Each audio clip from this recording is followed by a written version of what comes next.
Olá, paz de Deus com todos. Eu sou Jabes Ribeiro Dota. Você está aqui como aprender o MTS. Entramos no módulo 5. Se você ainda não assistiu os outros módulos, aconselho que você pare este vídeo nesse momento e acompanhe desde o primeiro vídeo do módulo 1. Nesse assunto agora, nós vamos começar falando de solfejo. Então, o que é solfejo? Solfejo consiste em falar ou cantar o nome das notas, marcando o tempo dessas notas com a mão. Algumas pessoas preferem solfejar cantando, outras preferem solfejar só falando o nome, e ambas das pessoas estão corretas, tá? Então, isso é solfejo. E nós vamos aprender, a partir de agora, a solfejar. Na marcação, até agora, a gente veio fazendo em elipses, né? Aprendemos isso lá no módulo 1. Então, toda pulsação a gente vem marcando com elipse. Porém, agora nós vamos marcar de uma outra maneira. Então, vai ser na marcação quaternária, nós vamos ter primeiro tempo, segundo tempo. O terceiro tempo você vai puxar para a sua esquerda e o quarto tempo você vai puxar para a sua direita. Então, vai ficar 1, 2, 3, 4. Obviamente, aí no vídeo vai estar espelhado para você. Então, você puxa para a esquerda no terceiro e puxa para a direita no quarto tempo. Já com passos ternários, a gente vai fazer assim, ó. Primeiro tempo, segundo tempo, terceiro tempo puxando para a esquerda, tá? Isso aí nós vamos fazer para a linguagem rítmica, não é para o solfejo ainda. A partir daqui, toda a linguagem rítmica vai ser feita desta maneira que eu estou mostrando agora, segundo o que propõe o MTS. E finalmente, na maneira binária, primeiro tempo, segundo tempo. E termina aqui embaixo. Tá, então o segundo tempo puxando também para minha esquerda, tá bom? Então lembrando, isso aqui ainda é só um conselho para fazer a linguagem rítmica a partir do módulo 5. É obrigatório? Não, não é obrigatório. Vai ser exigido na oficialização que vocês façam pelo menos a linguagem rítmica na elipse ainda, tá? Ou se você já conseguir dominar esse movimento aqui, quaternário, ternário e binário, dessa forma, para a linguagem rítmica, deixar bem frisado isso. Então você pode fazer dessa maneira. Agora, o solfejo, nós já vamos adotar o padrão francês, tá? Esse padrão francês, ele é padrão universal desde 1709, tá? Então o movimento é arredondado, não é seco assim, e nós vamos fazer o seguinte, ó. Primeiro tempo para baixo, segundo tempo para a esquerda, terceiro tempo para a direita, quarto tempo para cima. Então vai ficar 1, 2, 3, 4. Então eu aconselho a treinar isso bastante vezes antes de começar a fazer o solfejo no nome das notas. Então ficar treinando, ó, 1, 2, 3, 4.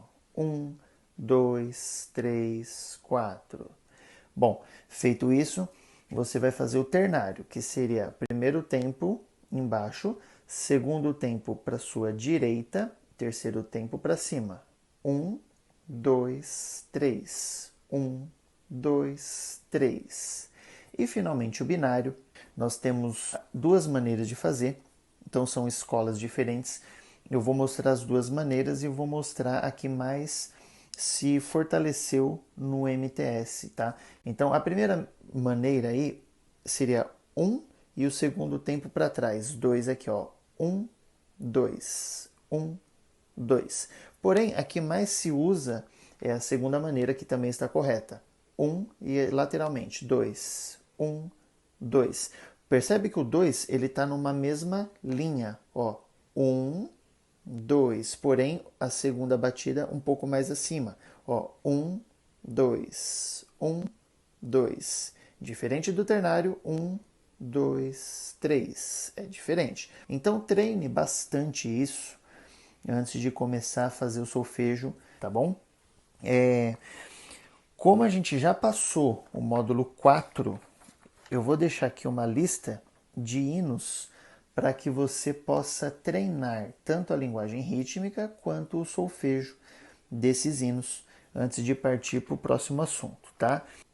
Então fica aí a lista dos hinos embaixo, dá uma pausa, anota esses hinos e vamos seguir na sequência fazendo as explicações.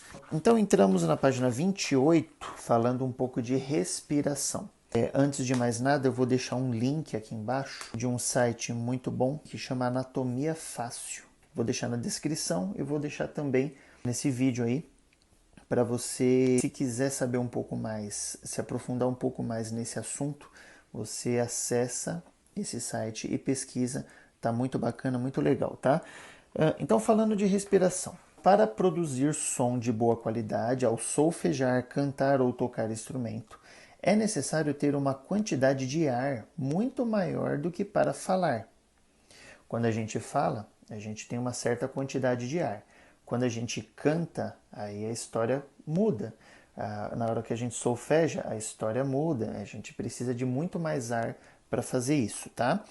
Então, a gente precisa de exercícios de respiração e principalmente compreender toda a parte de respiração voltadas para o solfejo, para o canto e para os instrumentos de sopro, principalmente. Acredito que todos devem saber já que eu toco violino, então eu não necessito utilizar essa respiração toda para tocar. A gente respeita as respirações por conta que a frase precisa respirar. Não só o músico respira, mas a frase respira. Então, essa respiração a gente respeita, porém eu não utilizo ela na minha caixa torácica nem nada, né? Porém eu vou dar uma explicação aqui para vocês entenderem como é que funciona isso, tá? Então, antes de falar propriamente da respiração, eu quero falar para vocês que a indicação da respiração, nos hinos principalmente, a gente usa vírgulas. Então, uma vírgula maior é uma respiração longa, uma respiração maior, né? Uma vírgula menor é uma respiração mais curtinha, mais rápida, tá bom? Seguindo então, nós vamos falar então de respiração diafragmática. O que é isso? Então, eu vou deixar agora para você ver essa foto aí. Então, está explicando o que é um diafragma. Então, o diafragma é esse músculo que fica atrás da musculatura abdominal. Então, ele fica por baixo dos pulmões. Então, na foto dá para ver bacana aí. E a partir de agora, a gente vai entender como é que é o processo de respiração. A gente tem 3 processos de respiração para poder tocar um instrumento de sopro, ou para cantar, ou para solfejar melhor também, para segurar o tempo do solfejo, tá? Então, nessa respiração diafragmática, ela sofre 3 etapas. Então, primeiro vem a inspiração, que é quando eu coloco o ar para dentro do pulmão, tá? E como é que eu coloco esse ar dentro do pulmão? Eu inspiro e puxo esse ar com a garganta bem aberta, tá? É feito com a garganta, não é feito com o nariz. Aí, nessa inspiração, eu vou colocar o ar para dentro de 3 maneiras. Então, eu vou utilizar 3 sistemas para inspirar. Mas por que eu não posso só respirar normal? Porque a respiração comum, essa que a gente usa para falar, não capacita o pulmão para encher o suficiente para você tocar durante um certo tempo com um fluxo de ar constante. Então eu preciso capacitar todo o meu pulmão para poder soprar o instrumento ou cantar e aguentar esse tempo todo, eu ter mais fôlego. Então, para isso, tanto quem canta quanto quem toca instrumento de sopro precisa aprender como inspirar, como jogar o ar para dentro. Então, o primeiro processo de inspiração é a inspiração abdominal, ou seja, não sei se vocês já viram como um bebê respira. O bebê, quando ele respira, ele não incha assim, ele não faz... Ele não levanta ombro, ele não enche o peito, ele não faz isso. Ele está paradinho, quieto, e a barriguinha do bebê vai fazer isso aqui, ó. ela vai levantar e vai abaixar. Então, a gente pode dizer que um bebê é o que sabe respirar certo, a gente que não sabe respirar certo. Então, essa respiração abdominal é como se eu estivesse estufando a minha barriga. Então, você vai projetar a barriga para frente e jogar essa respiração dessa maneira aí, tá? Partindo daí, dentro desse sistema de inspiração, a gente vai ter a segunda parte, que é a região intercostal. O que é isso? Existe uma musculatura que ela fica abraçando toda a parte da costela. Então, a gente tem a costela na frente e a costela mais lateral, que vai até a parte de trás. Eu vou mostrar num vídeo, eu vou cortar esse vídeo agora, eu quero que vocês observem para entender esse assunto que eu estou falando. Segue comigo. Então, irmãos, a gente tem aqui a cartilagem costal, que está em azul, que representa os ossos da musculatura intercostal interna. Então, ela vai abraçar toda essa costela, essa parte em azul que está aí. Porém, a gente tem também a costela externa, que seria essa que está em azul agora, chamada costela verdadeiros. Já essa costela, ela contorna até a espinha lá atrás, tá bom? Então, essa costela aqui, onde vai ficar a musculatura intercostal externa, cumprindo assim toda a função da parte da musculatura intercostal. Bom, então, toda essa parte que você viu no vídeo é a região da costela, onde você tem a região interna da costela e externa da costela. Se você pensar na musculatura intercostal, o que nós vamos ter? Nós vamos ter a intercostal interna, que vai ficar nessa primeira região de costela aí, mais perto do peito, e a segunda região de costela vai pegar a musculatura intercostal externa, essa que vai até a parte das costas que você viu no vídeo aí, tá? Então, essa são as duas musculaturas intercostais. Mas o que acontece? Então, essa musculatura, na hora que você inspira, você primeiro enche a parte abdominal, né? Você estufa o abdômen para baixo. Imagina que você tem um pulmão. O pulmão, quando ele enche, ele vai encher um tanto. Porém, nós temos costela aqui e diafragma aqui embaixo. Tudo isso está impedindo o seu pulmão de aumentar o suficiente para caber o ar todo lá dentro. Nós vamos jogar o diafragma para baixo, para esse pulmão ter mais capacidade, litro pulmonar que chama. Vamos pegar a caixa torácica, que é toda a parte da costela, nós vamos jogar ela tanto para trás quanto para frente. Então, essa inspiração intercostal, na verdade, é mexer com a musculatura para jogar a costela para trás, para essa capacidade pulmonar aumentar, para o pulmão poder inflar mais.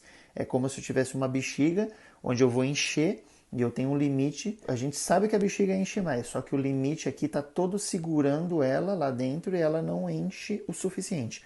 Quando a gente abre esse sistema, você consegue inchar muito mais a bexiga. Mais ou menos essa a ideia que nós vamos fazer. Então pensa, o diafragma precisa descer e as costelas precisam abrir. Então essa é a segunda parte da inspiração, a movimentação da musculatura intercostal para fazer o pulmão poder encher mais. E finalmente a peitoral, que nada mais é do que o próprio pulmão enchendo com o peito aqui aberto, tá? Então o peito vai para frente, essa parte intercostal você joga a musculatura para trás e a do peito ele vai inflar para frente. Então, a grosso modo, a gente tem a costela aqui e temos a parte do diafragma por baixo. Então, o diafragma desce com a inspiração abdominal e toda a costela abre, tanto na intercostal, na parte de trás, quanto na peitoral, na parte da frente, liberando o pulmão para inflar mais, aumentando sua capacidade. Eu acredito que deu para entender tudo isso que eu falei. Então, vamos seguir com as explicações da suspensão. Então, o que, que é suspensão? Então, a parte da inspiração, a gente entrou com o ar para dentro do pulmão, aí nós vamos segurar. A suspensão é uma interrupção entre o inspirar e o expirar, que é jogar o ar para fora, tá bom? Então, essa parte de inspiração, ela tem uma quebra de processo entre puxar o ar para dentro e jogar o ar para fora. Essa quebra de sequência chama suspensão. Tá? Eu inspirei, suspendi e começo a expirar. Logicamente que controlando a expiração para poder aguentar uma frase musical toda, um trecho musical inteiro. Esse vídeo aqui vai ficando por aqui.